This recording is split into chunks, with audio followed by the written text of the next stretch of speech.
SSC constable GD result को लेकर social media पर दावा किया जा रहा है कि रिजल्ट्स इस डेट को डिक्लेयर हो जाएंगे, इस डेट को ये हो जाएगा, इसको ये हो जाएगा।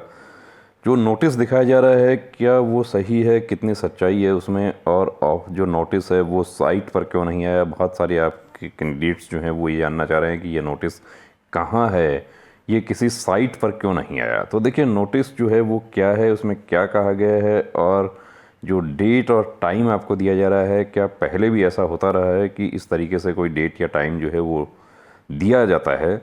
वो सारी बातें यहाँ डिस्कस करेंगे। रिज़ल्ट के बारे में भी आपको बताएंगे। रिज़ल्ट का जो प्रोसीजर है उसमें इस तरह का नोटिस पहले कभी देखने को क्यों नहीं मिला, किसी दूसरी एग्ज़ाम के लिए क्यों नहीं मिला, ऐसी सारी बातें जो है वो यहाँ आपको बताएंगे। तो देखिए, नोटिस जो है वो subject timely declaration of final result of constable GD in central armed police forces CAPF SSF and rifleman GD in Assam rifles examination 2024। Para 1 क्या कहता है कि the staff selection commission has received all data for PT PST DV। अब एक notice पहले आपको fake भी दिखाया था, उसमें DME RME थोड़ा सा जम्बलिंग हो रखा था। For the Constable GD in Central Armed Police Forces CAPF SSF and Rifleman GD in Assam Rifle 2024 from the Central Reserve Police Force। अब SSC को central reserve police force data provide करवा रही है। कुछ साथियों ने जानना चाहा कि BSF और वो भी तो मेडिकल किए थे, उन्होंने क्यों नहीं दिया। CRPF यहाँ पर नोडल फोर्स है, तो कोऑर्डिनेशन का सारा काम CRPF का है।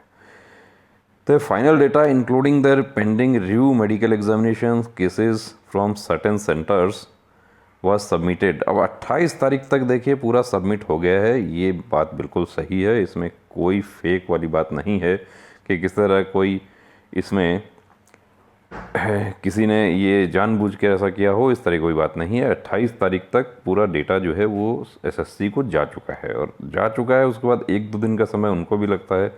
As per the guidelines issued by the Ministry of Home Affairs, the final result must be declared no later than 7 December 2024। आपको पता है कि आप लोगों का ट्रेनिंग जो है वो जनवरी फर्स्ट वीक में शेड्यूल हो रहा है। काफ़ी फोर्सेस के जो ट्रेनिंग शेड्यूल हैं उसमें ये बताया जा रहा है कि 6 जनवरी से ज्वाइन होना है, 8 से ज्वाइन होना है, इस तरीके से।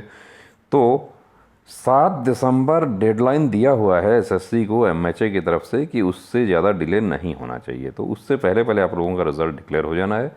अब एक डेट पहले आया था कि 29 को होगा, 29 को देखिए नहीं हो पाया, 29 को ये दूसरा नोटिस आ गया। However in light of internal assessment and procedural efficiency the commission has decided to declare the final result on 2 December 2024 Monday. तो क्या इस तरीके का कोई नोटिस जो है वो सार्वजनिक किया जाता है?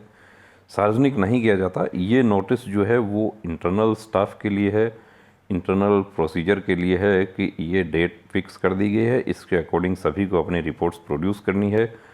All cases of document mismatch और discrepancies identified in the candidates data must be finalised by 30 November. कि किसी तरह कोई डिस्क्रिपेंसीज हैं। अब यहाँ पर देखिए एक चीज़ और देख लेना कि कुछ हमारे कैंडिडेट्स ऐसे हैं जिनको डॉक्यूमेंट वेरिफिकेशन में प्रॉब्लम नहीं हुआ, उनका कुछ मिसमैच का इशू था, उनके पास अभी तक कोई लेटर भी नहीं आया है। लेटर कुछ लोगों को आ भी गए हैं, किसी का कोई मिसमैच था उनको रिजेक्शन लेटर भी आ गए हैं, वो उसको चैलेंज भी किए हैं, ऐसा भी हुआ है।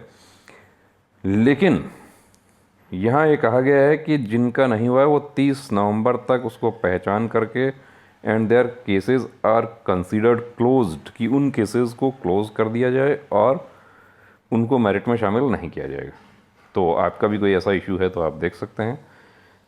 The examination branch must finalize by, ये देखिए ये जो टाइम दिया है ये टाइम सार्वजनिक नहीं किया जाता है, कहीं भी साइट पर ये इस तरह के नोटिस नहीं आते। ये नोटिस इंटर ऑफिस कम्युनिकेशन है, एक सेक्शन से दूसरे सेक्शन को इन्फॉर्म करने के लिए ये सब इस तरह का प्रोसीजर चलता है। SSC में ही नहीं, सभी डिपार्टमेंट्स में ये इस तरीके के प्रोसीजर होते हैं।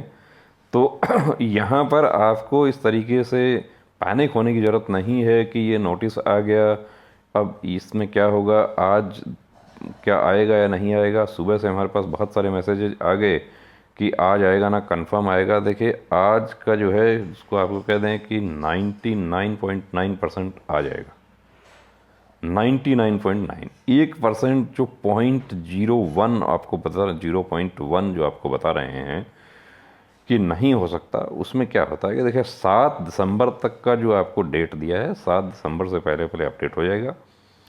आज नहीं होता है तो आज आपको इस तरह की जानकारी आपको एक और मिल जाएगी कि क्यों नहीं हुआ, क्या वजह है, रीज़न क्या है। इस तरह का पूरा डिटेल प्रोसीजर बनता है कि ऐसा नहीं है कि एक ही डिपार्टमेंट है वहाँ पर। एसएससी में भी बहुत सारे डिपार्टमेंट्स हैं, कोऑर्डिनेशन कमेटीज़ हैं, वो सब कोऑर्डिनेट करती हैं। सीआरपीएफ को जो डेडलाइन दिया गया था उसके अकॉर्डिंग उन्होंने एडिशनल बोर्ड बना के आप लोगों के रिव्यू मेडिकल के और डेटा प्रोड्यूस कर दिया। अब कोई गलती ना हो जाए इस तरह का। देखिए इतना बड़ा रिज़ल्ट होता है तो उसमें डेडलाइन के अकॉर्डिंग काम में 1-2 दिन ऊपर नीचे उसमें हो सकता है। आज शाम को 5 बजे के हिसाब से हम तैयार हैं और साथ में कहा गया यहाँ पे कि 4 बजे तक मीटिंग होगा। तो ये मीटिंग का भी प्रोसीजर होता है। रिव्यू मीटिंग जो है वो हर बार हर भर्ती प्रक्रिया में हर रिज़ल्ट से पहले अपनाई जाती है। तो वो आज का 4 बजे का समय दिया गया है उसमें। तो 4 बजे ये दिया है, उसके बाद तुरंत एक क्लिक होना होता है, क्लिक के साथ आपका रिज़ल्ट अपडेट हो जाता है। तो आज शाम 5 बजे के हिसाब से हम तैयार हैं। जय हिंद।